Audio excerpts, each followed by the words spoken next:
Hey guys, tonight we're easing into the soft hum of a Brooklyn night, where the streetlights flicker just a little and the pavement still holds the warmth of the day. You're walking beside a stroller, actually.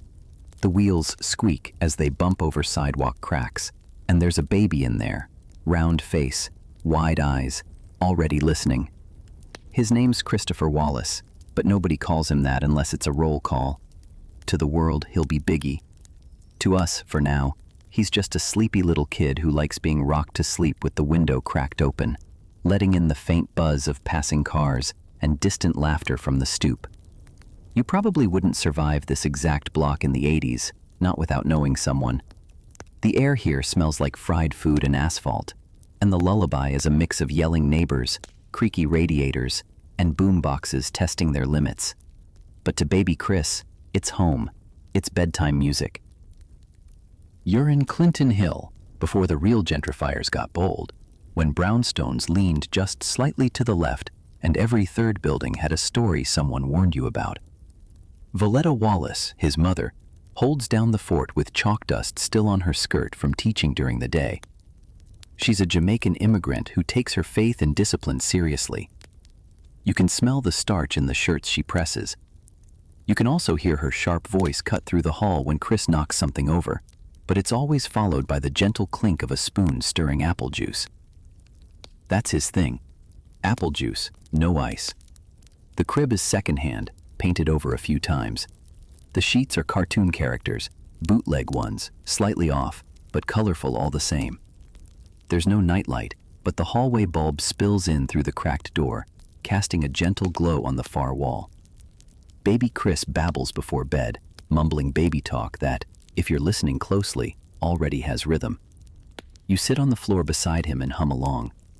He doesn't need a white noise machine. There's always a TV on in another room, or a neighbor shouting across windows.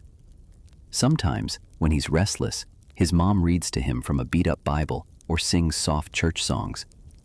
Other nights, the tape deck plays Luther Vandross low and slow until he fades out. And every single night, there's that cup of apple juice.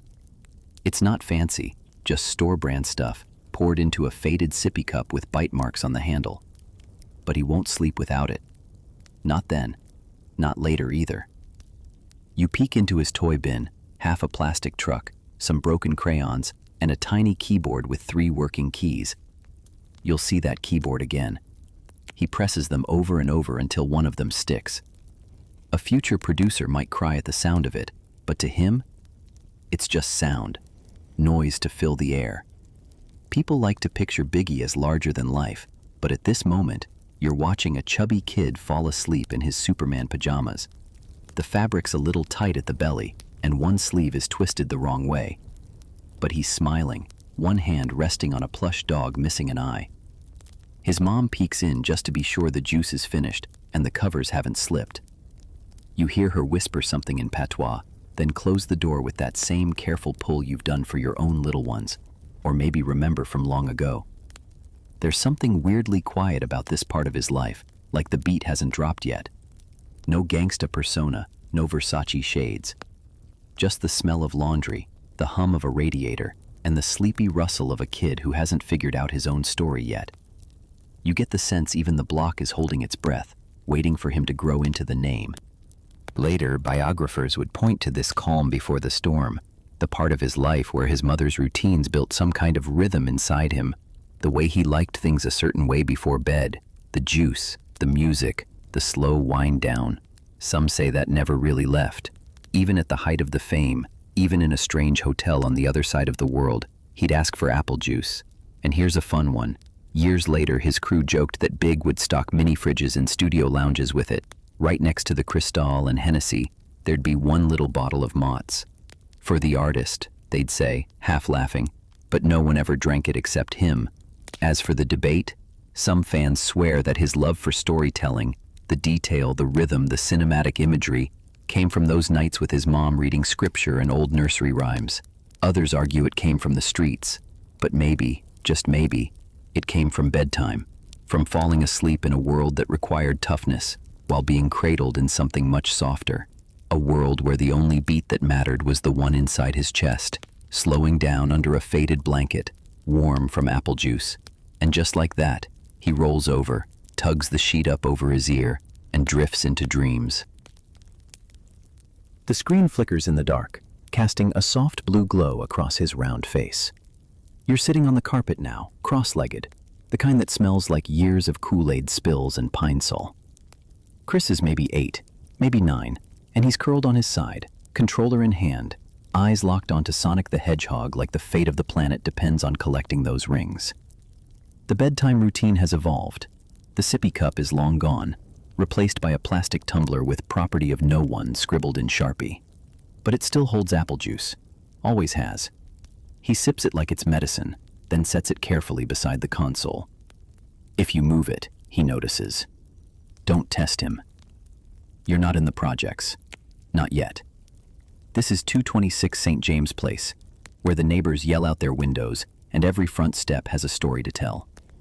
His mom is still a schoolteacher, still fierce, still watching from the hallway with arms crossed. She doesn't understand video games, but she knows the boy's calmest with that controller in his hand. She lets him have a few minutes before lights out, calls it his brain cool down. You glance at the walls, posters from The Last Dragon, Bo Jackson, and a crooked photo of a cousin no one really talks about anymore. His room's a museum of what it means to grow up black and brilliant and boxed in. Plastic bins under the bed hide notebooks filled with verses he'll never show anyone yet. They're scribbled in pencil, heavy and uneven, the letters fat like bubble wrap.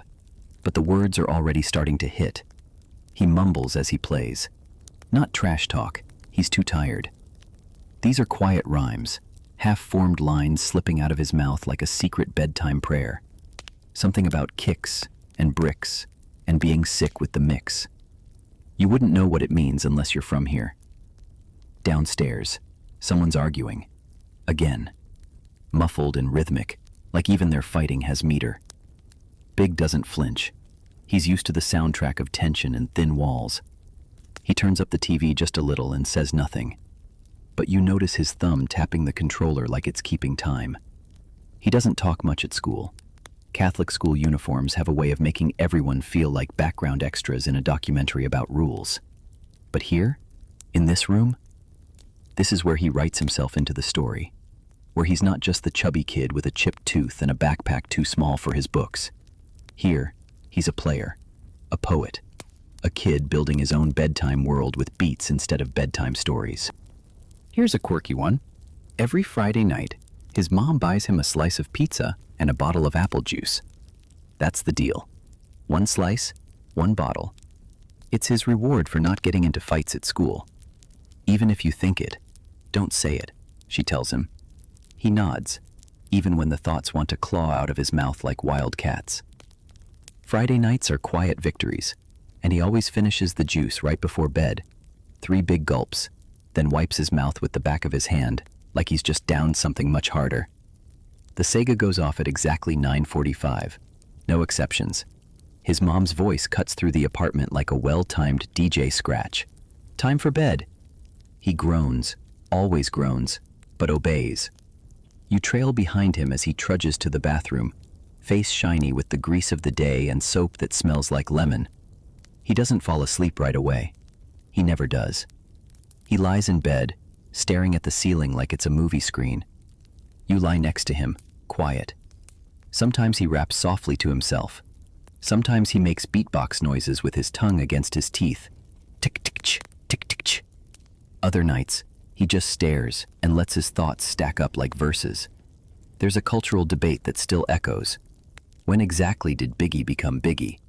Some say it was in the battle circles on Fulton Street. Others argue it started in the booth. But there's a quieter theory, the one that says it began right here, with him, in the dark, whispering lines into his pillow, scoring his own dreams. The talent wasn't loud yet, but it was constant, steady, like a heartbeat under the covers.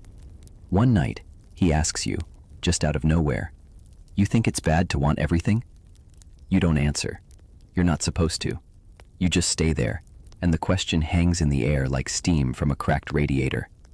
And here's the funny part. Years later, when he's a platinum artist with an entourage bigger than a wedding party, he still insists on having his own apple juice in the studio fridge. Not champagne, not beer, just the same brand from the corner store. Puffy joked once that it made him the world's most hydrated gangster, but Big didn't care. He never drank the fancy stuff at night. "I sleep better with juice," he'd say. You remember that when he finally drifts off, hands clasped over his chest like he's dreaming up a throne made of rhyme. Outside, Brooklyn is loud. Cars screech. Someone slams a trash can. A baby wails from another apartment. But in here, there's only the hum of the old TV, the whisper of half-formed bars, and the slow, even breath of a boy building something you can't quite see yet. The controller rests where he left it. The juice is empty. The room goes still. The uniform is stiff, polyester, navy blue, with a white shirt that never quite stays tucked. You're walking behind him now, down the cracked sidewalk, the sun barely up and the air still thick with last night's leftover heat. His backpack is too small again, straps digging into his shoulders, the zipper hanging on for dear life. Inside, a math book, half a sandwich wrapped in foil, and a notebook that looks boring on the outside, but inside holds verses written between science notes and doodles of sneakers he can't afford yet. You follow him into Queen of All Saints Catholic School. The hall smells like bleach, chalk, and mild dread, the kind of place where teachers don't smile much and students learn quick not to ask too many questions. You slip into the desk behind him. The chair creaks. A nun walks by and gives him that look, half suspicion, half fatigue. Chris doesn't say much here. He doodles. He daydreams. He looks out the window like it's a movie screen showing a better version of his life. One where he's not in a uniform. One where he's not worried about getting jumped after school for wearing the wrong shoes or walking too fast. The school tries to squeeze everyone into the same mold, but he's already too big for that. Physically, mentally, and in the way his imagination spills out in loops and rhyme schemes no one here notices.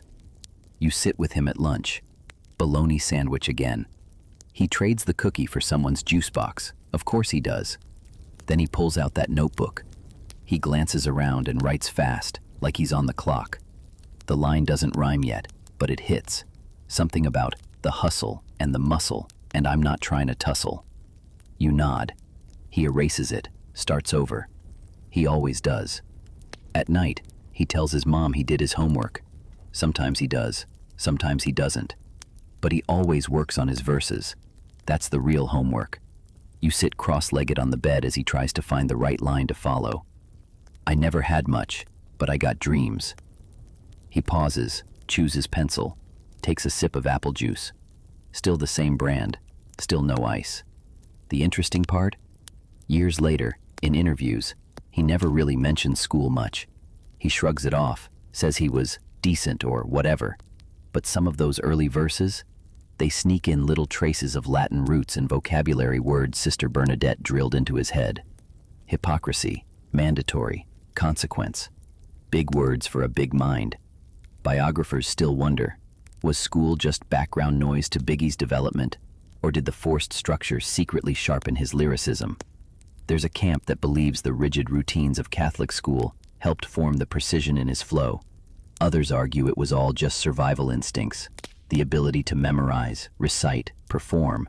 Those weren't school skills, they were street ones. You watch him after school, standing near the corner store, his tie loosened, collar out, looking like a tiny grown man. He's not running with a crew yet, not dealing anything, not getting into real trouble, but he watches, he listens. You can almost see the invisible mic in his hand, recording everything for future reference. And at home, the ritual holds. Juice, game, notebook, sleep. His mom lets him have a little freedom, but she still checks in. She doesn't understand the rap stuff, but she knows her boy is dreaming. She once caught him mumbling lines in the dark, and when she flicked on the light, he just blinked and said, "I'm practicing." And here's a weird fact. During one parent-teacher conference, a nun told his mom that Chris had an unusually poetic sense of consequence. What does that even mean? No one's sure, but it stuck with her. She wrote it down on a sticky note and kept it in her Bible. You lie beside him that night as he scribbles again. This time it's slower, more focused. The rhythm is coming together. He raps softly. Life ain't sweet, but I sip slow. He likes it. He repeats it. Smiles a little. Then crosses it out. Too corny, he mumbles. You think it's good. He's just not ready to think so yet. By 10:15, he's out. Pencil still in hand. You gently pull the covers over him. On the nightstand, his notebook, a half-full cup of juice, and a toy from years ago he still keeps near the bed. One eye missing, just like that plush dog from way back. The window's cracked. The air is warm. Somewhere outside, someone's blasting Rakim. He hears it in his dreams. You're on the stoop now. Summer haze sticks to your skin like plastic wrap, and the corner store across the street buzzes with life. Neon signs blink half-heartedly. A kid bikes by, one wheel squeaky, the other one clinging to life. You glance down at the shoebox sitting next to Chris. Inside, tapes, homemade. Maxell cassettes with handwritten track lists, crooked labels that say Big Chris Demo in block letters. He hands one to the guy behind the register. Put this on, he says real quiet. You watch as the tape gets popped into an ancient boombox with peeling stickers. A beat kicks in, rough, muffled, but already rich with that bounce. Then comes his voice, young, confident, still high-pitched, but hitting the beat like it owes him money. Heads start nodding. Even the store cat lifts its head. It's the birth of the corner store mixtape myth. Some say this never happened. Others swear it was real, that Biggie's first buzz came not from battle raps or block parties, but from these cassettes circulating like secret spells through Brooklyn bodegas. You follow Chris as he walks to the next store. He slips another tape to the cashier like it's contraband. They don't even charge him for the honey bun this time. Word spreads. By the end of the week, every other bodega from St. James to Fulton is playing that raspy, confident voice over static-filled beats. No social media, no promo team. Just him, his notebook, and a tape deck with buttons that stick. One day, a guy with a car system that shakes sidewalks pulls up outside the store. He's blasting Biggie's tape so loud the front windows rattle. Chris just stands there, a grape juice in one hand. Apple was sold out. Trying not to smile too hard, but you see it. That first flicker of, oh, this might really work. At night, he can't sleep. You lie on the floor of his room while he paces, hands in the pocket of pajama pants 2 sizes too small. They liked it, he keeps saying. They really played it. You nod. He runs through the verse again, half whispering, like he's afraid the words will disappear if he says them too loud. That night, he doesn't write anything new. He just repeats the old lines, a lullaby of his own voice, learning to trust itself. You know the funny thing. Years later, when people asked him about those first tapes, he'd pretend not to remember. He'd shrug, say something like, "Man, that was just some neighborhood stuff." But privately, he kept one of those original tapes in a box under his bed, even when he was flying first class. There's debate here, of course. Some hip-hop historians say Biggie's career truly began with that legendary freestyle on Bedford Avenue.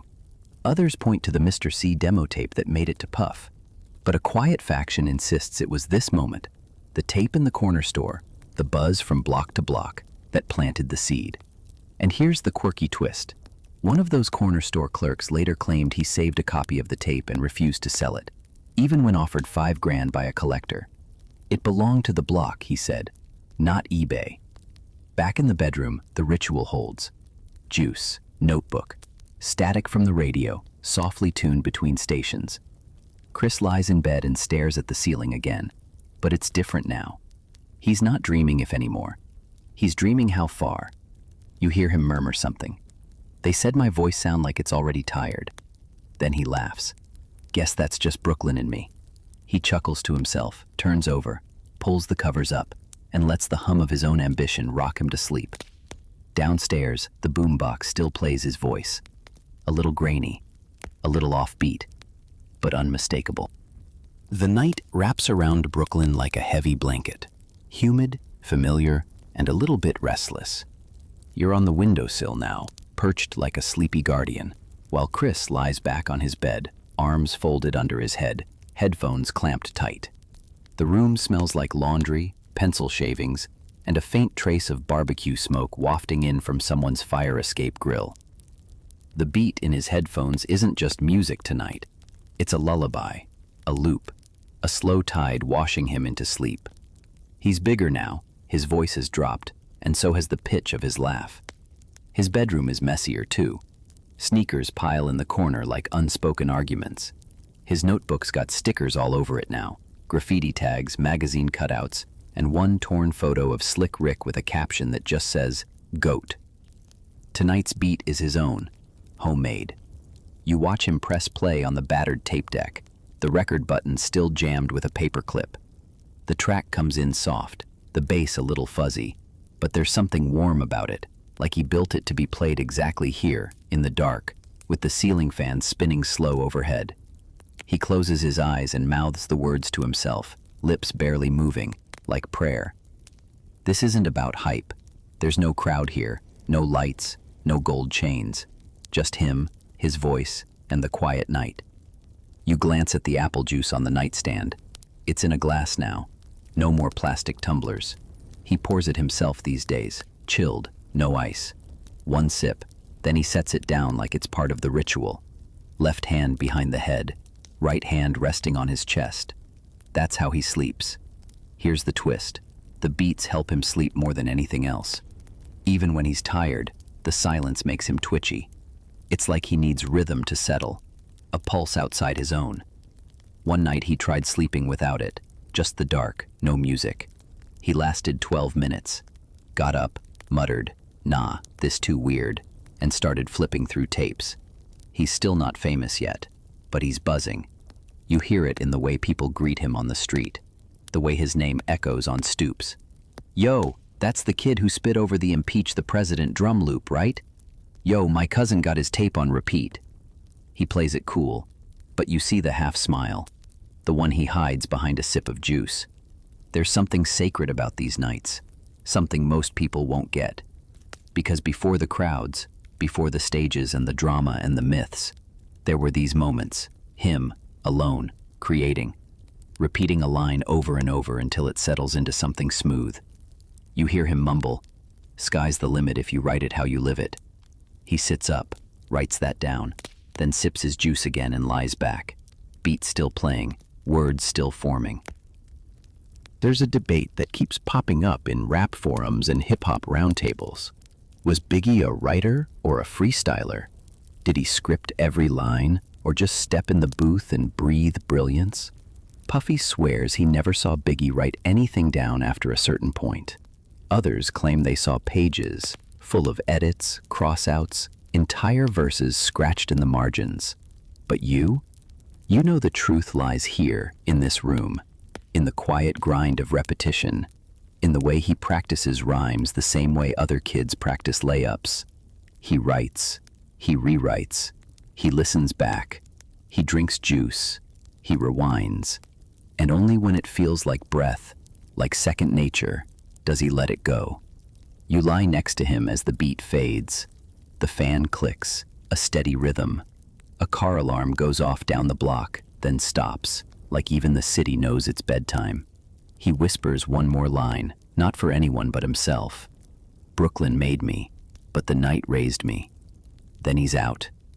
Just like that. You blink, and suddenly, you're not in the small bedroom anymore. You're in a different kind of night now. One lit with limo headlights and the low glint of gold jewelry. There's a buzz in the air, but it's not just the city. It's him. He's still Christopher, still big, but something's shifted. This isn't about the corner store anymore. This is the night dreams start taking meetings. You're in the studio hallway. Puffy, still going by Sean Combs but already moving like a man with a master plan, slides through like a breeze in silk. He's talking fast, hands moving faster. Big listens. You listen. There's music playing somewhere down the corridor. New Jack swing, hard drums, a saxophone caught in a loop. It's too loud for sleep, but you're still tired from the anticipation. This is the moment that launches the myth. Bad Boy Records, a name nobody had heard yet. A brand Puffy was building like a skyscraper made of shiny paper dreams. And he sees something in Biggie. A voice, a tone, a presence that cuts through everything. Even when Big doesn't speak, he fills the room. Puffy knows it. Big's not sure he does yet. They talk in low tones. Business, beats, ideas. Puffy wants polish. Big wants power. You can feel the push-pull, but it's the good kind, the kind that makes history. That night, in a rented studio on 44th Street, Biggie records a demo that makes the room stop. No chain, no crew, just him, a mic, and that sleepy-eyed flow. He doesn't yell. He barely raises his voice, but it sticks, like glue, like honey, like smoke that doesn't leave your clothes. Puffy just nods. We can build around this, he says. We can build an empire. Back at home, Biggie's got that same apple juice on the nightstand. You sit beside him on the bed. He's not talking much tonight, just staring at the ceiling again. But this time it's different. He's doing math in his head. Not school math, street math. Like how many verses it'll take to move out. How many hooks to change his mom's life. How many songs before he gets to say, I told you so. Here's a wild fact. When Big signed with Bad Boy, he asked about studio access first. Not the money, not the car. I just want somewhere to record, he said. Somewhere I can work. And he meant it. Puffy gave him a key. Big would sneak in at 2 a.m. with a bottle of juice in one hand and his notebook in the other. No entourage, no lights, just him and the beat machine. There's a debate that still sparks online. Was Puffy the architect of Biggie's sound, or just the man with the key to the right door? Some say Big was already a full-grown genius who just needed a mic. Others say Puff's vision, pairing gritty verses with buttery hooks, was what made the formula pop. The truth? It's both. You watched it happen. Big brought the raw, Puff brought the polish. But none of it mattered without those nights. Those endless, echoing nights when Big was just a voice in a dark room, rapping until the beat fit him like pajamas. You lie down next to him again. He's humming now, not a song, just a melody he hasn't recorded yet. Something that sounds like Bedtime in Brooklyn and Ambition in slow motion. He turns over and says, Yo, if this works, I'ma buy Mom's a brownstone. Then he laughs. But it's the kind of laugh that doesn't ask for permission. The kind that already knows it's happening. He finishes the juice, pulls the covers up, and sleeps like someone with nothing and everything at once. You're backstage now, but it feels more like someone's bedroom with a sound system problem. The air is thick with smoke, deodorant, and the quiet tension of a guy adjusting his silk robe for the 4th time. He's pacing. The robe, navy blue, gold trim, initials stitched over the chest, looks fresh out of a dream. And on his feet? Tim's, untied, still laced with Brooklyn dust. Biggie's about to perform Big Papa for the first time on a real stage, but you wouldn't know it from the way he's chewing on a toothpick like it owes him rent. He mutters the hook under his breath, I love it when you call me Big Papa, just loud enough for the walls to catch the groove. You're sitting on the couch, but it's a lopsided thing, covered in cracked faux leather and somebody's denim jacket. A slice of Junior's cheesecake rests on a napkin beside a bottle of apple juice. Classic combo. That slice is half-eaten, fork jammed in like a flag marking conquered territory. This is part of the ritual now. Silk robe, cheesecake, apple juice. Not champagne, not cognac, just juice. Puffy teases him about it sometimes, calls it the kiddie drink for a grown legend. Big just shrugs. Gotta keep the vocals smooth. It's moments like this where you see how the performance starts before the music even plays. He stares into the dressing room mirror, practicing his look, not his lyrics. The look matters. That half smile, head slightly tilted, like he's already bored with the spotlight, but might give it a try tonight. Then he leans in, mumbles a few lines again, repeating, rewinding, tapping his chest softly to the beat in his head. And here's the odd part. He still gets nervous. Always. He hides it well, behind jokes and blunts, and that huge presence. But right before showtime, you see it. The bounce in his knee, the way he exhales slow, like blowing steam off soup. He finishes the juice, dabs the corners of his mouth with the same napkin the cheesecake was on, looks down at his belly, pats it. Yo, this gut better be worth it. Then the door swings open. Showtime. You follow him to the side of the stage. The crowd's already chanting, fists in the air, gold glinting off cheap stage lights.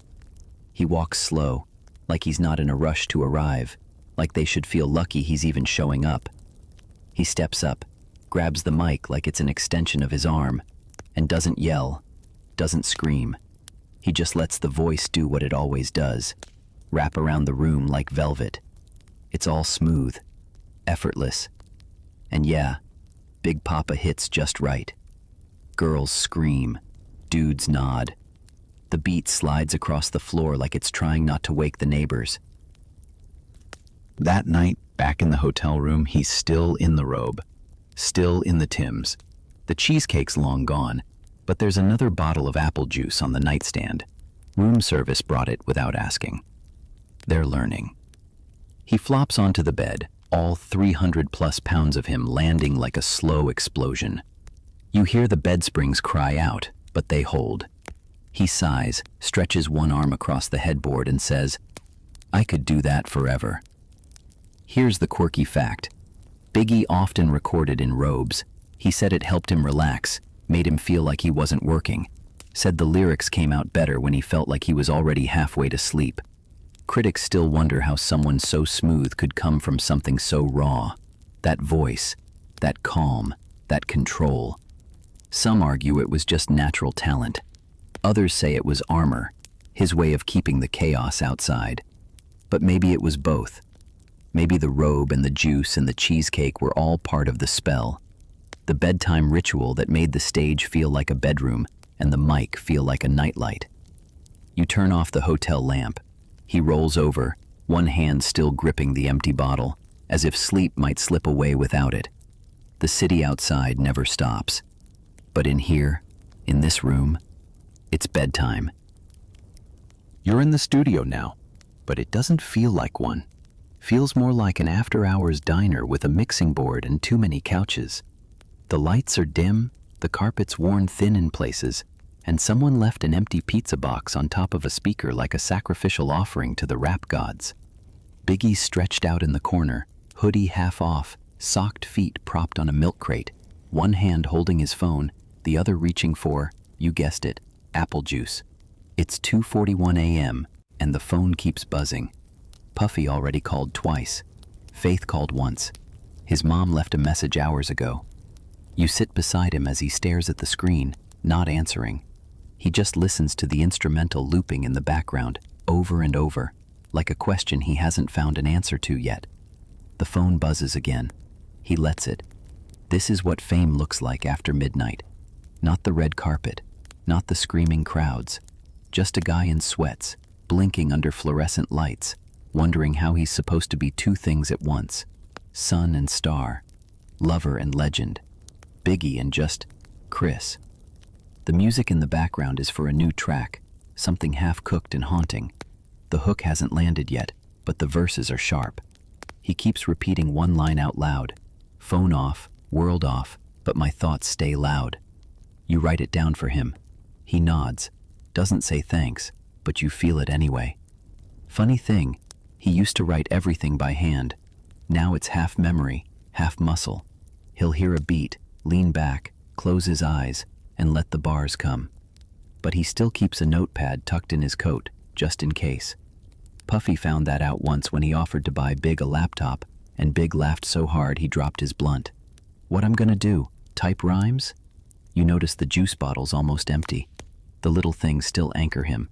In the middle of this chaotic life, apple juice remains untouched by drama. No entourage has ever touched it. No groupie has ever grabbed it by mistake. It's his, like a sacred object that somehow stayed normal. There's a soft debate that lingers among fans and friends. Was Biggie addicted to fame, or just trying to survive it? Some say he leaned in, loved the spotlight. Others say he never slept quite right once his name started traveling without him. You've seen the answer. He lived in between. The camera loved him, but he always seemed to be looking just past it, like he was already somewhere else, somewhere quieter. He finally answers one call. It's his mom. You can't hear her words, but his face softens. Yeah, Ma. I ate. Yeah, I'm good. Yeah, I got it. Pause. No, I'm not out wildin'. Another pause. Yeah, I still got that juice in the fridge. You raised me right. After he hangs up, he doesn't say anything for a while, just leans forward, grabs the mic, and records 3 straight takes. No script, no do-overs, just him, raw. It's not loud, it's not fast. It's bedtime music for people who never really got tucked in. He finishes and slumps back again. One last sip. He burps, smiles. You think people ever sleep to my stuff? You nod. Of course they do. That night, he doesn't go home. He crashes right there on the studio couch, hoodie over his eyes, one leg hanging off the edge, phone balanced on his chest, still unlocked. You pull a blanket over him. The room hums with static from the speakers. It's not peaceful, but it's enough. Outside, a new fan plays Ready to Die for the first time, not knowing their whole weekend is about to change. And inside, Big snores once, turns over, and keeps dreaming. The studio lights are low and the air smells like incense, hot wires, and takeout from somewhere that swore the delivery would only take 20 minutes. You're in the corner, curled into a blanket that smells vaguely like pepperoni and cologne. Biggie's in the booth, headphones clamped over his ears, and something different's in the air tonight. He's recording Juicy. You don't know it at first. Not from the beat, kind of bouncy, kind of dreamy, like a cloud wearing sneakers. Not from the way he's sipping apple juice between takes like it's just another Tuesday. But then the hook drops. It was all a dream. That's when you feel it, that shift, that sense that something permanent is being built. Right here, right now, with half the room half asleep, and Big rapping like he's telling a bedtime story to himself. Calm, clear, no flex, no bark, just the truth, stretched out and smooth. He doesn't yell once. The sound engineer hits pause. You want to run that one again? Big shrugs. Nah, let me hear it back. They play it. The room doesn't move. Even the guy unpacking the dumplings freezes. It's not that the verse is loud, it's that it lands. Every line is a memory pulled out of a shoebox. Birthday cards, eviction notices, old mixtapes, and those Moe and Alizé nights that felt like winning, even when they weren't. You glance down at the styrofoam cup in his hand. Juice again. Still cold, condensation dripping onto the lyric sheet. Puffy once tried to swap it with champagne for a shoot. Big didn't say anything, just walked off the set, changed back into his own clothes and said, "Call me when it's real again." Here's the quirky twist. During the recording of Juicy, Big took his shoes off. Said his bars hit better when he felt the floor under his feet. Puffy thought it was superstition. Big called it grounding. Can't be frontin' if your socks are out, he joked. There's a quiet little mystery in the lore, too. Some people swear Juicy wasn't supposed to be the lead single. Others claim Big fought for it because it was for moms. Biographers still go back and forth. Did Puff push the track for mass appeal, or did Biggie choose it because it felt like a full-circle moment, the lullaby version of his life, retold in rhymes anyone could feel? You remember him the night after he laid it down. You're back in his apartment, way past midnight. He's in a white tee, sitting on the couch, socked feet up on the coffee table, watching the video playback on a borrowed VHS. He says nothing for the first minute, just watches his own face talk about birthdays with no heat, soaking in the surreal fact that the story he almost didn't live through is now something millions will nod along to. You sit next to him. The video ends. The room is quiet. He picks up the remote. Think people know this part's real? You nod. He smiles. Good. Then he reaches for the juice. Still the same brand. Still no ice. Takes a long sip. Sets it down. Should have said apple juice in the fridge, not Moet in the freezer. Missed opportunity, he jokes, then shrugs. Next track. That night, he sleeps with the TV on. Not a movie, just static. Volume real low. You lie on the other couch, watching the light flicker across his face. He doesn't snore this time. Just breathes slow, steady. Like the beat never really stops. It just softens. Outside somewhere, a kid is hearing Juicy for the first time. Sitting on the edge of their own twin bed. Head nodding, thinking, wait, I didn't know rap could sound like this. It's late. One of those nights where even the moon looks tired. You're pacing the hallway of a hotel that smells like cologne, regret, and takeout noodles. Biggie's just down the corridor. Door cracked, TV humming low, the glow spilling out like a secret. You hesitate before stepping in. Something feels heavy tonight, even in the air. He's on the edge of the bed, remote in one hand, phone in the other. The TV plays one of those late-night news shows where anchors argue in monotone. He's not really watching. You can tell from the way his thumb taps the remote without changing the channel. He's listening, though, to the hallway, to his phone, to his own breath. The tension's thick, and it's not just tour stress or Puffy's latest ideas or even the album deadlines. It's Pac. The name sits on everyone's tongues these days like hot sauce on a cut. One minute they're laughing about a prank in the studio. The next, someone brings up the shooting and the room goes cold. Big doesn't talk much about it, not directly. You've watched him dodge 100 questions with a joke or a shrug. But tonight, in this quiet hotel room, the words feel closer, like ghosts hanging in the drapes. You sit next to him. The mini fridge hums. There's a bottle of apple juice on top, half finished, beads of condensation pooling underneath. He doesn't touch it. Not yet. He's quiet for a long time. Then he says, I ain't even wishing bad on him, you know? You nod. He sighs. But damn, it hurts being painted the villain in someone else's bedtime story. He finally drinks the juice. One sip, then another. Then sets it down gently like the bottle might shatter under any sudden movement. There's debate around this time, always has been. Some say Biggie fired the first lyrical shot. Others insist it was all miscommunication and media fuel. There's even a theory that the beef was blown up on purpose because drama sells. But the truth? It's murkier than rap fans like to admit. You've seen the sadness. He jokes through it, raps through it, performs through it. But when he thinks no one's watching, he just sits in it. Here's a quirky fact no one talks about. Big sometimes turned the hotel TV to static on purpose before bed. Not a show, not music, just pure, buzzing white noise. He said it helped him drown out the dumb thoughts. Once, when the remote died, he called down to the front desk and requested 4 AA batteries and a side of silence.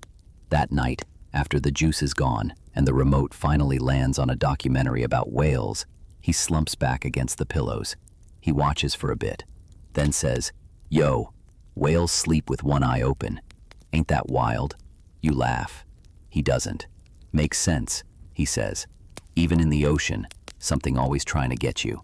He doesn't sleep easy tonight. You can tell. He turns every few minutes, flips the pillow, pulls the sheets up, then kicks them off. He finally settles around 4 a.m., face half buried in the blanket, breathing heavy, not snoring, but close. You lie nearby, listening to the low hum of static, the occasional hallway footstep, and the slow, rhythmic exhale of a man who just wanted to rap, and somehow ended up a symbol. Outside, the city dreams in silence, but inside that hotel room, Biggie finally lets go. You're in a different kind of room tonight. No flashing lights, no studio monitors, no hotel hallway murmurs. Just soft carpet, a baby monitor blinking quietly, and the gentle rustle of a lullaby CD playing at low volume. You glance to your left. Big's here, but not as Big Papa. Tonight, he's just Daddy. And the difference hums like a new bass line under everything. The crib creaks slightly. The little one stirs. You watch as Biggie tiptoes across the room in socks, moving surprisingly quiet for someone built like a fridge. He peers over the rail and grins that familiar half-smile, the one you've seen in music videos, on magazine covers, in murals. But here, it's stripped of all the weight. It's just pure, sleepy love. He hums softly, not a melody from the charts, but something half freestyle, half improv. You catch snatches of lyrics. You, my lil' light, my late night verse, louder than a crowd, softer than this universe. He chuckles at himself. That's corny. But the baby likes it, settling back with a sigh. You smile. He was always good with rhythm. Turns out he's good with bedtime too. Back on the couch, he sinks in with a soft thud, rubbing his eyes. There's no chain on his neck tonight, no Versace, just sweatpants and a hoodie, slightly stained with what looks like mashed banana. On the table, not wine, not liquor. Apple juice, of course. This time, in a baby bottle and a grown-up glass. Matching set. Here's the little-known fact. Biggie wrote at least 2 unreleased songs just for his daughter. Not for the radio, not for the charts, just lullabies. Puffy said they didn't fit the rollout. Big said, I ain't rolling it out. I'm rocking her to sleep. Some nights, when the crib routine was done and the lullabies had faded into the hum of the baby monitor, he'd sit at the edge of the bed with a toy microphone in hand, just messing around. No pressure, just bars about juice boxes and teddy bears, delivered in the same tone he used to murder freestyles. You were there. You heard it. It was hilarious and oddly profound. There's debate about how much of fatherhood really softened Biggie. Some say it changed everything. Others insist he compartmentalized it, kept Dad Big separate from Mike Big. But you saw the blend.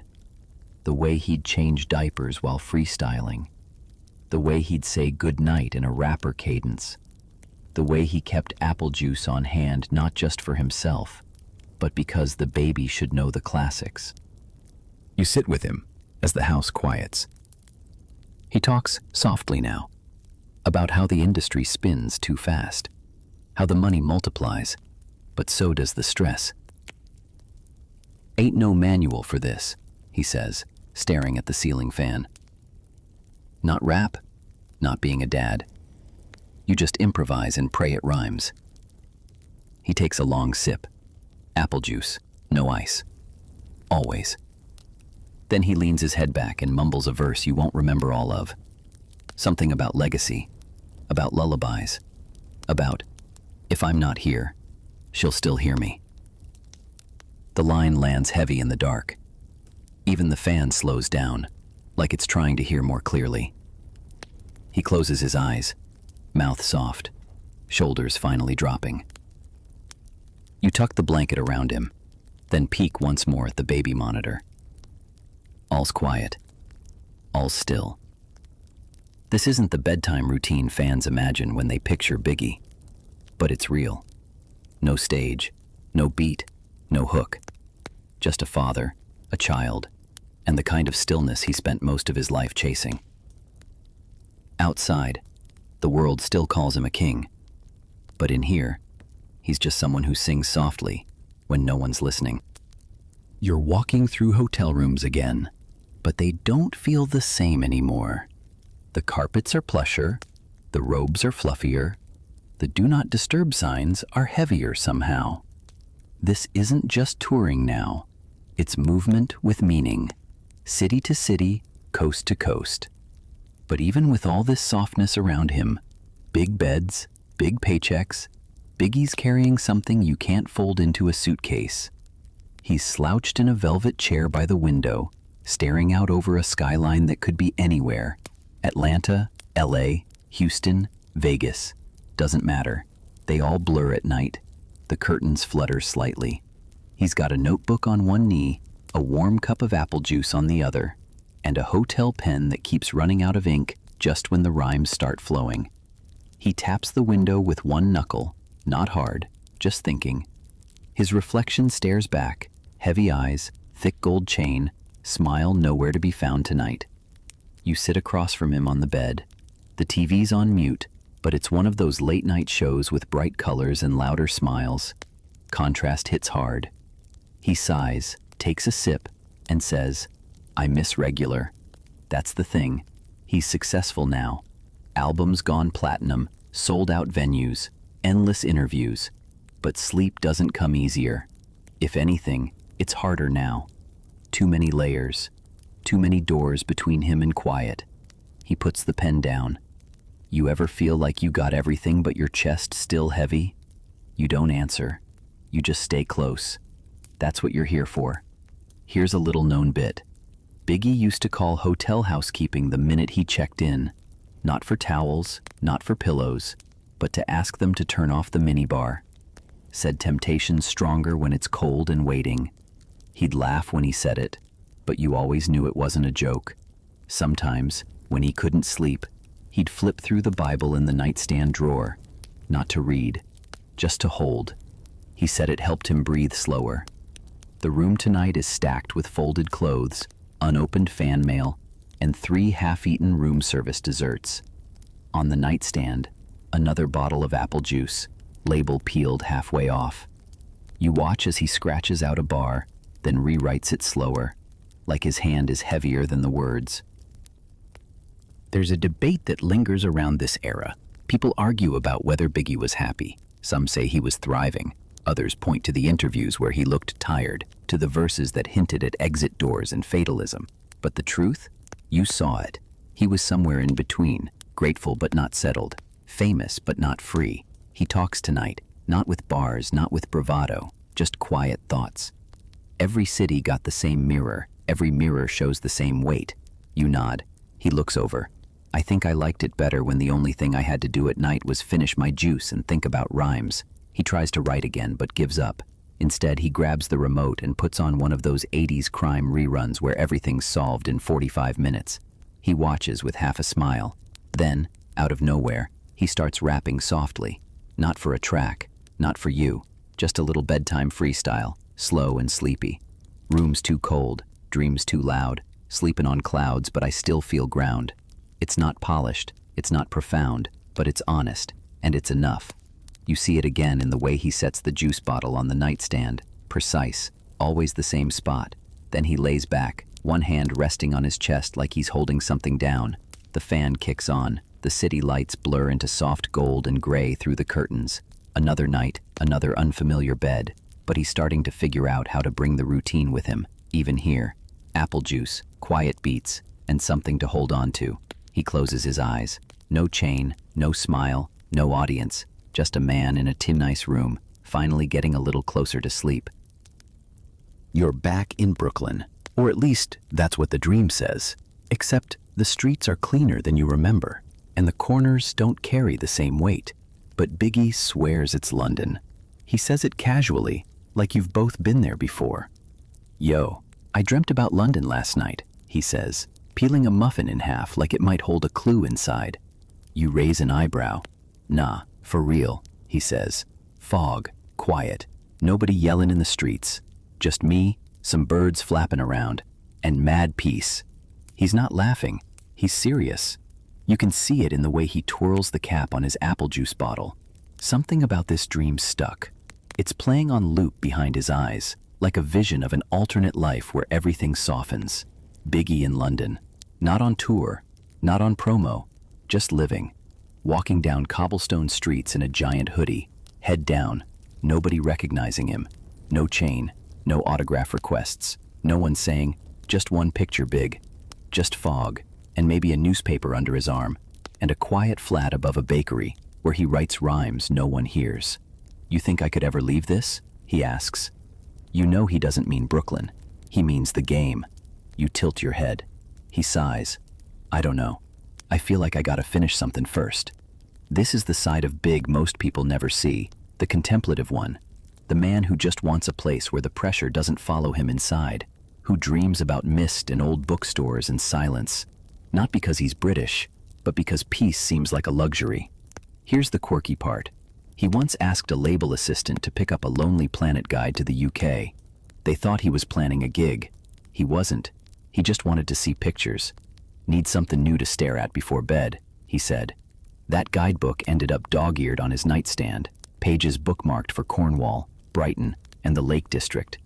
There's a debate, of course there is, about whether Biggie truly wanted out, or if he was just playing with the idea like a daydream you don't want to admit out loud.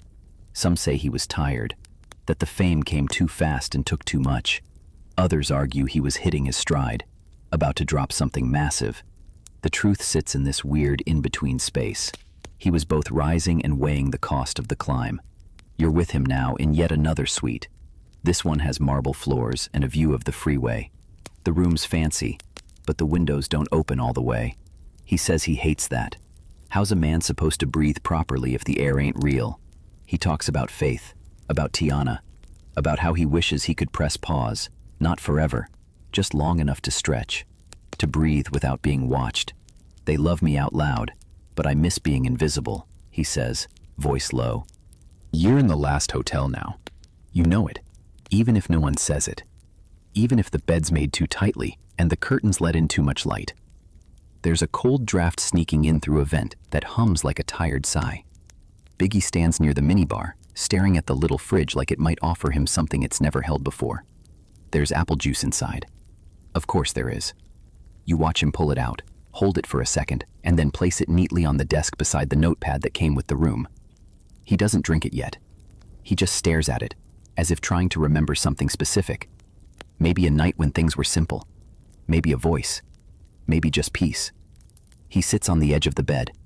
The TV plays static again. This time not because he wants to drown things out, but because the remote batteries are dead, and he's too tired to call down. He laughs at himself. I made it to the top, and can't even get a working remote. His bags are already packed, clothes folded, chain tucked inside a sneaker, lyrics scrawled on scraps of paper, stuffed between socks and receipts. But he's not in a rush. If anything, time feels like it's stretching here, like the night wants to linger. He calls his mom. You sit by the window and pretend not to listen, but you hear it anyway. Yeah, Ma, I'm okay. I'm just, thinking. Pause. No, I'm not staying out late. I'm just gonna rest. Pause. I brought my juice. You raise me right. He chuckles softly, the kind of laugh that doesn't reach his eyes. Then he says, I miss home. And here's a strange detail no one mentions. That night, Biggie made the hotel turn down his bed like he was at a spa. I want it to feel like childhood, he said. They thought he was joking, but you knew better. He wanted the corners tucked, the pillows fluffed, the illusion of safety built into the folds. There's no debate about this moment. Everyone agrees it was calm. It was normal. The night was full of plans, photo shoots, shows, life rolling forward. But inside this room, everything slowed. There was no tension, no headlines, just a man in a white t-shirt, looking at a city he was about to leave again. He lies down early, not because he's tired, but because he needs quiet. You dim the lights for him. He pulls the covers up, smooths the fabric like he's tracing old dreams into the thread count. Before he closes his eyes, he finally reaches for the juice, takes one slow sip, then rests the bottle on the nightstand. He doesn't say anything else. You stay for a while, just to make sure the fan keeps humming, the traffic stays soft, and the room doesn't forget he was there. In the hallway, someone laughs. Somewhere downstairs, a door closes. But in here, the world's quiet. The last light fades, and Big sleeps like he always did. On his side, shoulders relaxed, like maybe the weight had lifted, just for tonight. You're moving through echoes now. Murmurs on murals, lyrics in candlelight, stories retold in barbershops and back seats. The world didn't stop when he left it, but it definitely paused. The beat hiccuped, then carried on, but never quite the same. You're walking beside fans now. Young ones who weren't even born when Ready to Die dropped, but who know every word. Old heads who shake their heads in slow reverence. Kids wearing Coogee sweaters in 90-degree heat. It's Biggie Day in Brooklyn, and someone's blasting "Sky's the Limit" from a speaker tied to a city bike. You pass a mural, his face 20 feet tall, crown tilted just right. A woman stands below it holding a candle. She whispers something you can't hear. Maybe a thank you. Maybe a prayer. It's bedtime now. Not for Big, but for the city. The kind of dusk that softens everything. Curbs, fire escapes. Even the cops look less on edge. You walk past St. James Place, past the school, past the corner store that still keeps one dusty copy of his tape behind the counter. Just for the energy, the owner says. Inside, a little boy in pajamas is falling asleep to Juicy. His mom says he likes the melody, says he never knew who Biggie was, but always calls him the bedtime rapper. There's a quiet argument online. Is Biggie remembered more for his flow or his lyrics? Was he a technician or a storyteller? Did he master the game or just make it look easy? You know the answer. You saw the other side, the apple juice, the robes, the verses scribbled under nightlights, the tired eyes and quiet hums, the man who always said good night to his words before releasing them into the world. Here's a tender twist. Faith once said Big snored when he was happy. Not loud, not rough, just a little rhythm from the back of his throat, like he was beatboxing in his sleep. It only happened when he had a good day, she said. And now, years later, people still listen before bed, still nod in the dark, still whisper bars to themselves while brushing their teeth. The bedtime legacy isn't in the albums or the charts. It's in the quiet places, the notebooks, the soft laughs, the last sip of juice before the lights go out. You find yourself back at the mural, standing in silence. Someone plays a voice memo from their phone. It's grainy, but it's him. Just a clip, just a laugh. Then the voice says, "Sweet dreams, baby." You nod, eyes closed. The crown stays tilted, the juice stays chilled, and the beat goes on.